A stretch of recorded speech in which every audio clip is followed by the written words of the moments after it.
Well, welcome back, and we're looking at Iliad Book 3, and we're up to line 292, which is here.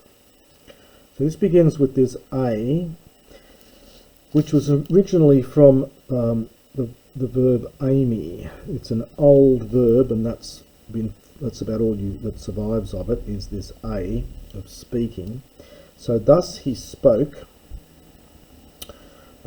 and tamer he cut, nele calco, literally with the cruel bronze. So with his cruel bronze knife, he and the apo goes with the tamer. This is a preverb. So thus he spoke, and he cut out. Now this, we get our word stomach from this, but it's actually throats at this stage. So he cut the throats of the lambs with his cruel bronze, i.e. his cruel bronze knife. This makhiron we've had mentioned before, this little sharp dagger. Kai tus men. Now we'd expect a tus det, but as usual, and often in Homer you get a men solitarium, so sort of single men here, doesn't really go with anything. So, and they, he placed them, I should say, he placed them epiktonos on the ground, them aspirantas, as they're gasping. It's a pretty ghastly image here. So he placed them gasping onto the ground, and then even more moving here is thumu duomenus, literally lacking in thumos, lacking in life. So it's perhaps losing their life, giving leave of their life. For the bronze, this is the bronze makira, this is the bronze knife.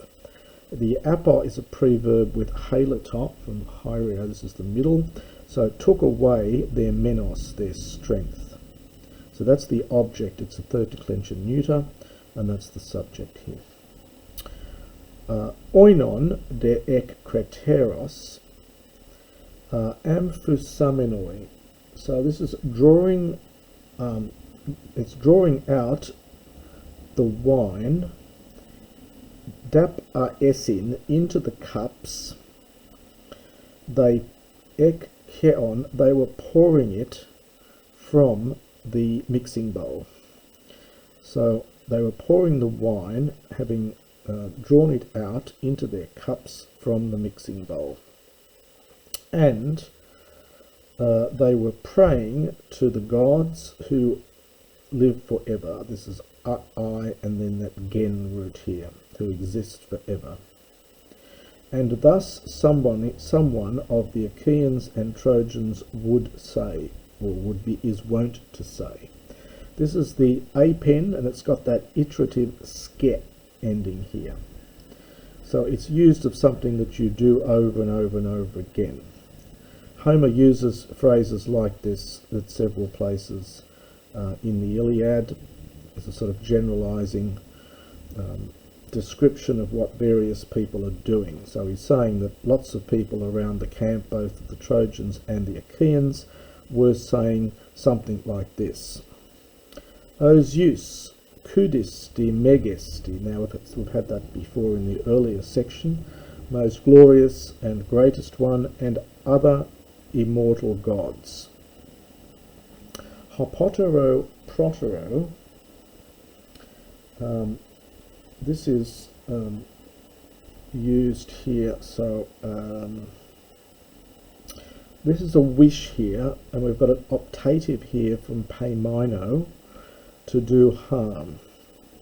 So whichever on either side causes harm or causes grief against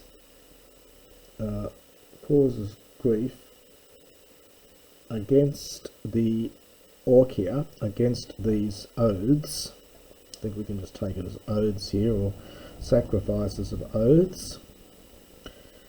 Thus, and we get a wish here with the optative from reoi, from reo to flow.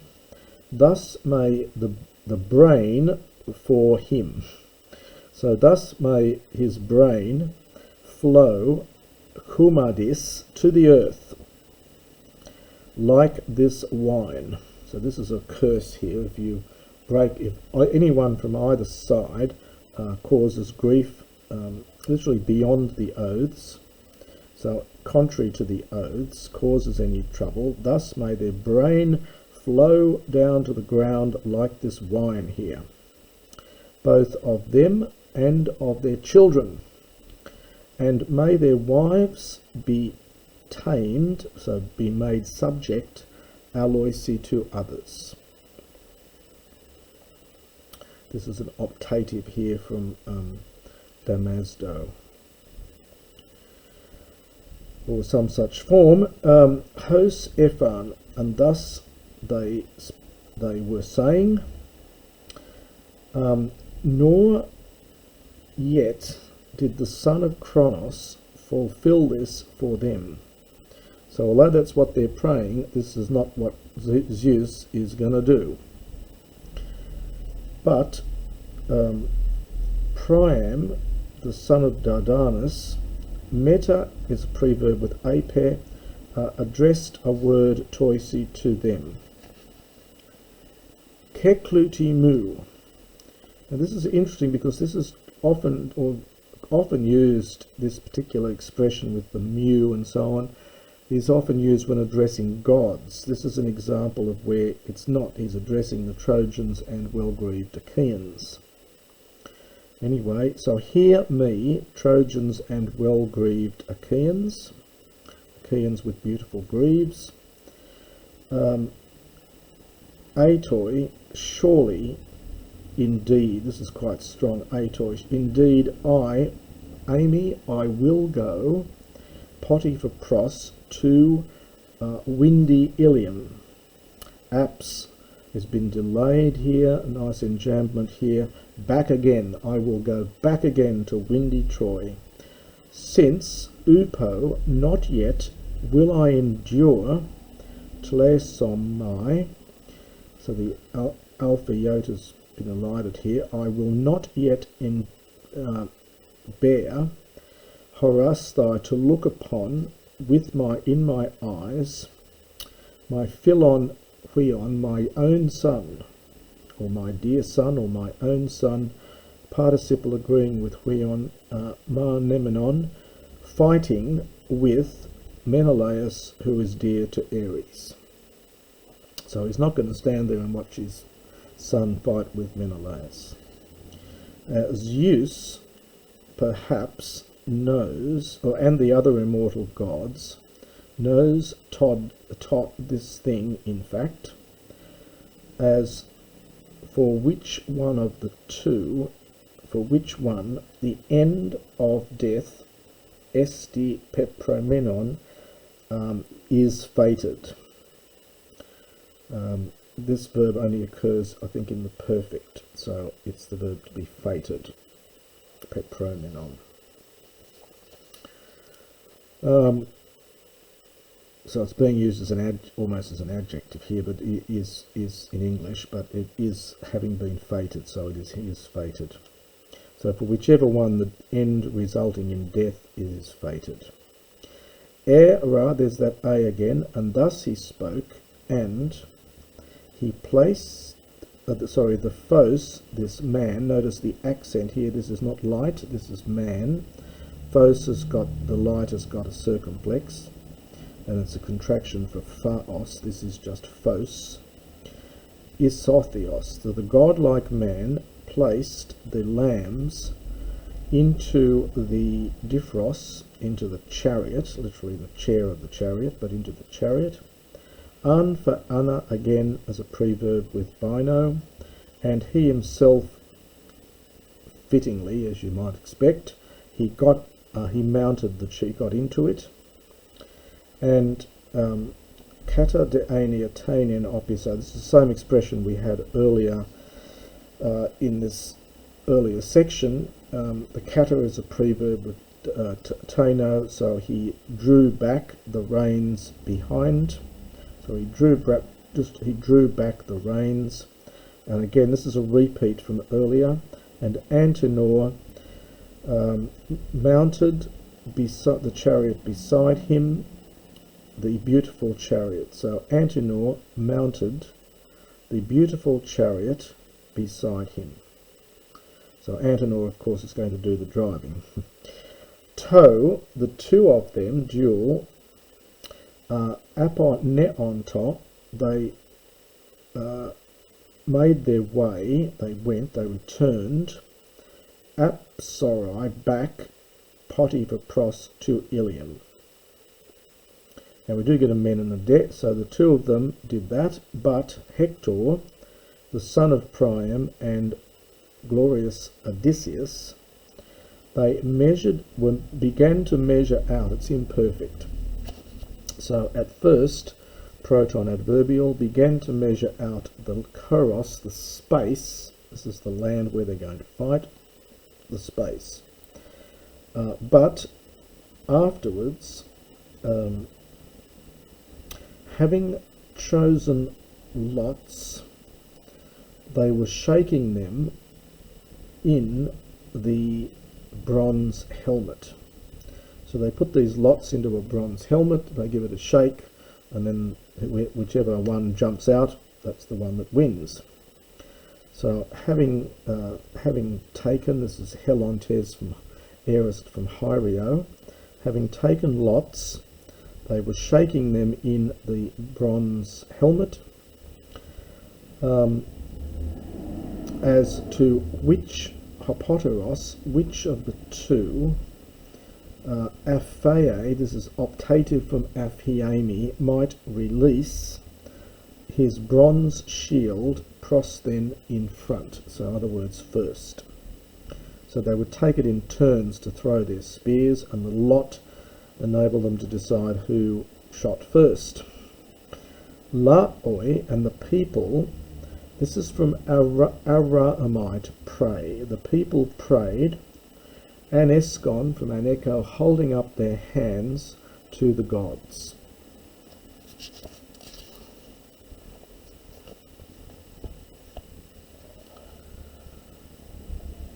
And then we get another one of these generalized, this is what lots of people were doing, and thus a certain one of the Achaeans and the Trojans used to say, O Father Zeus, ruler from Ida, Cudisti Megesti, we've had the same line before, most glorious and greatest.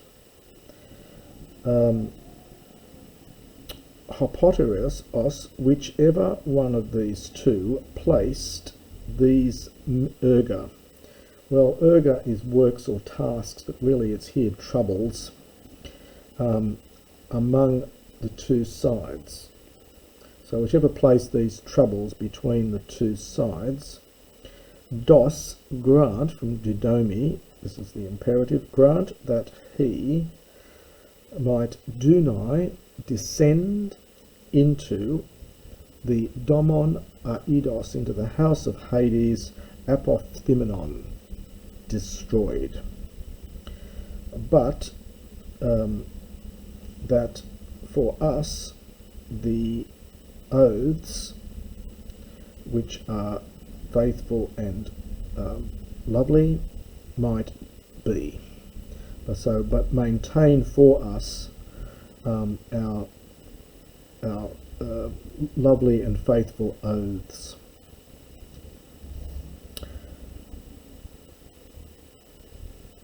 And thus they were saying. And Hector with the shining helmet, great Hector with the shining helmet, Epalon, was shaking, understand the helmet, Aps horoon. Now this is like horao, it's a participle, so looking back, so he's looking away from the helmet but shaking it. And the lot, that's the subject here, the lot of Paris swiftly leapt out. Hoimen, and we get a hoide, no, but they, that's everybody else then, they sat katastikas in ranks, where the horses, and this is another epithet here, the high stepping, with their feet high up, so high stepping horses and the intricate or beautiful, cleverly wrought weapons or armour lay, ekasto for each one. But he, in fact, that is glorious Alexandros, is on the next line, but he, glorious Alexandros, put on the beautiful armour around his shoulders. This is glorious Alexandros, and we get this amazing little three words here, the husband of fair-haired Helen. Well, of course, there are two husbands there that are fighting over her, but it's very interesting that her true husband, Menelaus, is not called Aposis, but Paris is called Aposis, the husband of fair-haired Helen. And at first he placed Knermidas, from Knermis, greaves around his shins or his legs, his Knerme. Beautiful greaves, so it's been held back by enjambment for emphasis. Having fitted them, this is feminine participle, this is from Ararisco.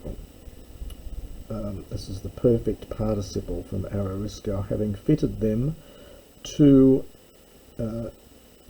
with silver, epispheriois is ankle pieces.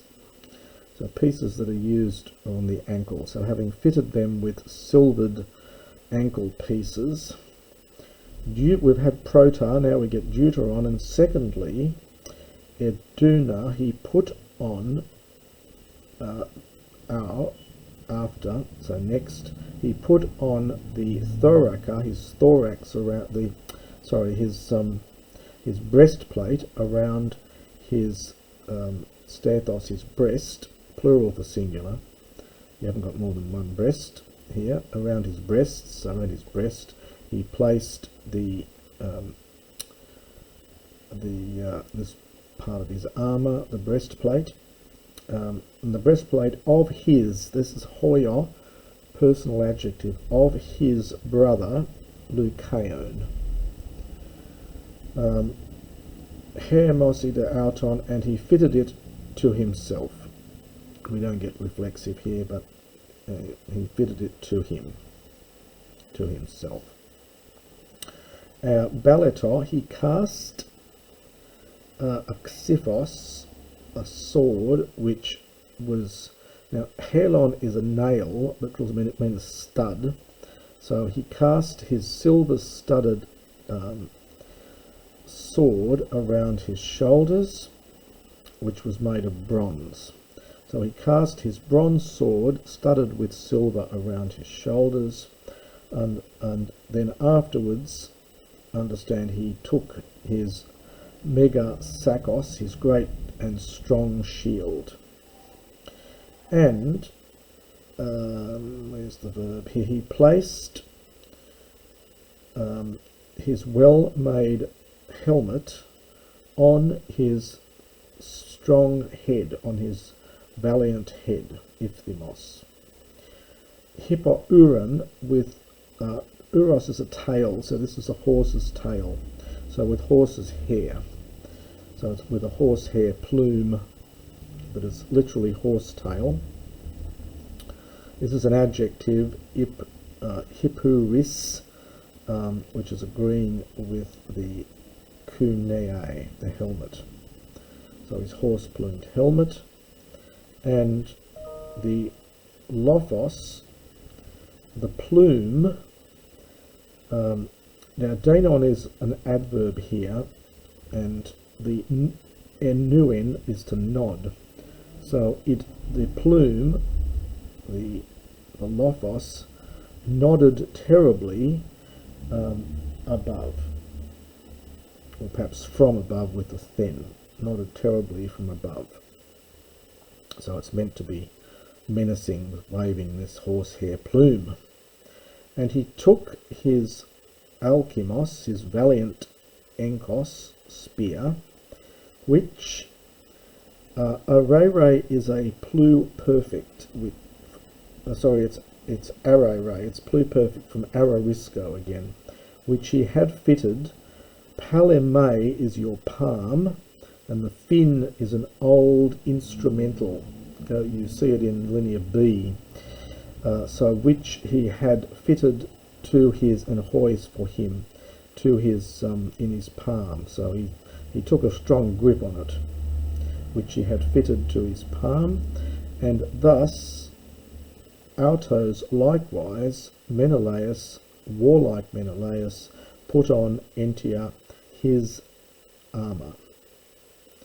And we'll finish there with that section.